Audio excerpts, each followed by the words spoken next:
کہ آج جب کہ لاٹھی ہمارے سر پہ پڑ چکی ہے، اب ہم سوچ رہے ہیں کہ لاٹھی جو سر پہ پڑ رہی ہے اس کی تکلیف میں کمی کتنی ہونی چاہیے۔ ہم کن کیفیات سے دو چار ہیں کہ ہماری جو نسلیں پیدا بھی نہیں ہوئی ہیں ان آنے والی نسلوں کا بھی ایک ایک بال قرض میں ڈوبا ہوا ہے۔ جب آگے دور کہتا ہوں کہ افغانستان کا مسئلہ ہمارے لیے ایک درس عبرت ہے۔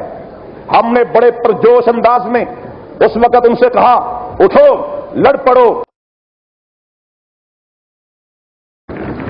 ان کے بعد شاہ محمود قریشی صاحب بولیں گے۔ نحمدہ ونصلی ونسلم علی رسولہ الکریم، اما بعد، اعوذ باللہ من الشیطان الرجیم، بسم اللہ الرحمن الرحیم، وَأَعِدُّوا لَهُم مَّا اسْتَطَعْتُم مِّن قُوَّةٍ مِّن رِّبَاطِ الْخَيْلِ تُرْهِبُونَ بِهِ عَدُوَّ اللَّهِ عَدُوَّكُمْ صدق اللہ العظیم۔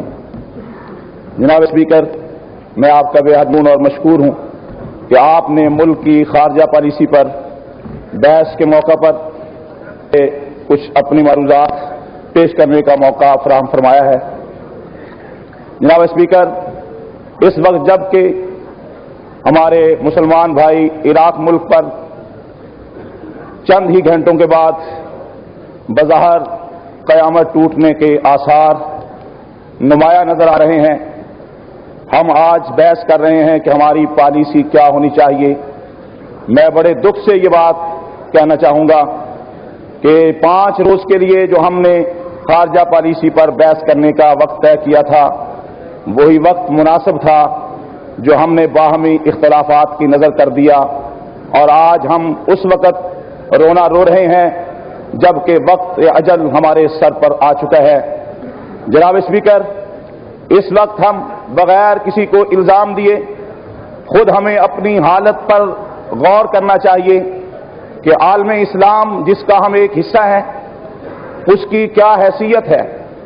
میں یہ کہوں گا کہ آج عالم اسلام اس مرد بیمار کی مانند ہے جس کے جسم کا ایک ایک حصہ مفلوج ہوا پڑا ہے اور اس کے گھر کا قیمتی ساز و سامان چور ڈاکو آ کر ایک ایک چیز اٹھا کر لے جا رہے ہیں۔ یہ دیکھ سکتا ہے، یہ واویلا کر سکتا ہے، مگر اس میں اتنی ہمت نہیں ہے، اتنی طاقت نہیں ہے کہ وہ کسی چور اور ڈاکو کا ہاتھ پکڑ سکے اور اسے اپنے گھر سے نکال سکے۔ جناب اسپیکر، ہمیں حقائق کی دنیا میں آنا چاہیے۔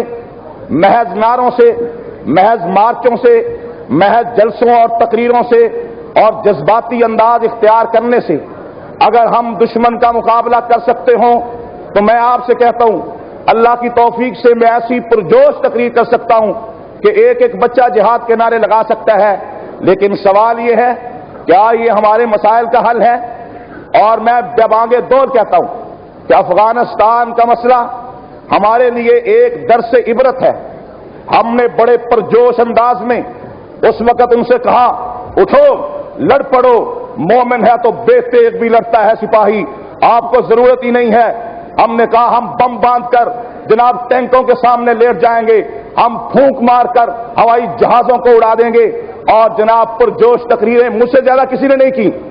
آج میں کہتا ہوں یہ جو پرجوش تقریریں ہم نے کی تھیں ہمیں دیکھنا چاہیے اس کے نتائج کیا نکلے۔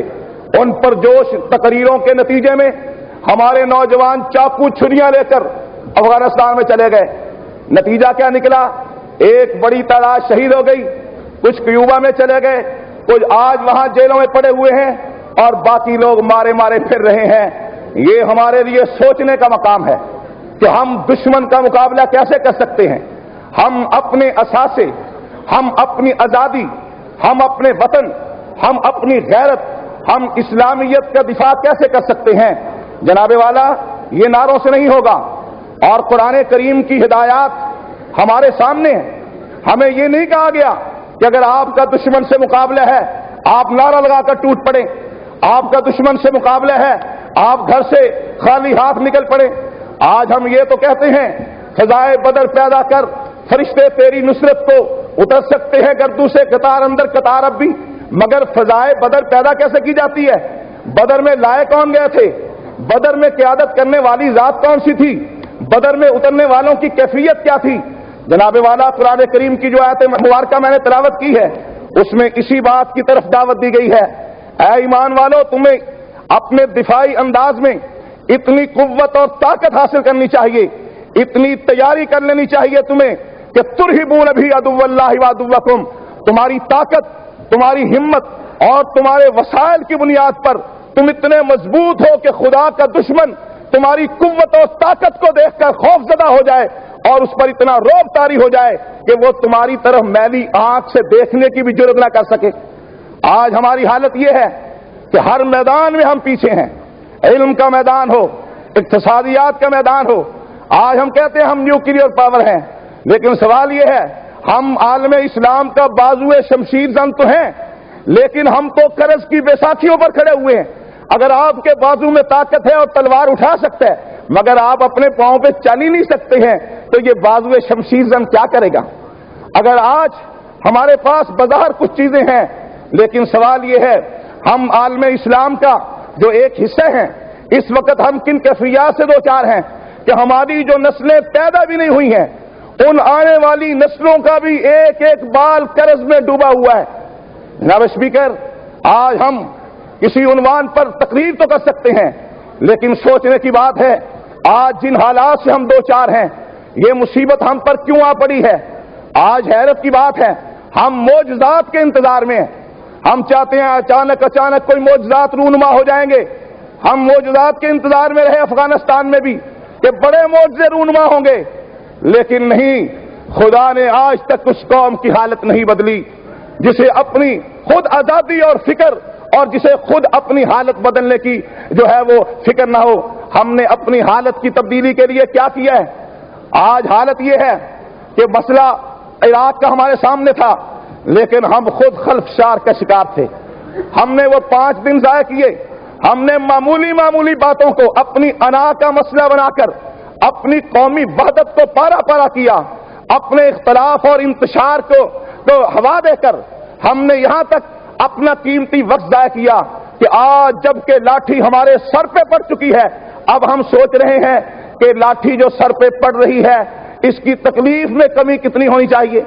جناب والا، یہ ہمارے لیے بہت ہی افسوس کا مقام ہے کہ لوگوں نے پہلے سے سوچنا شروع کیا، اور مجھے اس بات پر خوشی ہے کہ آج پاکستان کی طرف سے جو پالیسی بیان وزیر اعظم نے دیا وہ اس وقت ایسا بیان ہے کہ میں سمجھتا ہوں کہ کسی بھی عالم اسلام کے ملک نے اس سے زیادہ عراق کی عوام کے ساتھ ہمدردی کا کوئی بیان اور پالیسی بیان نہیں دی ہے۔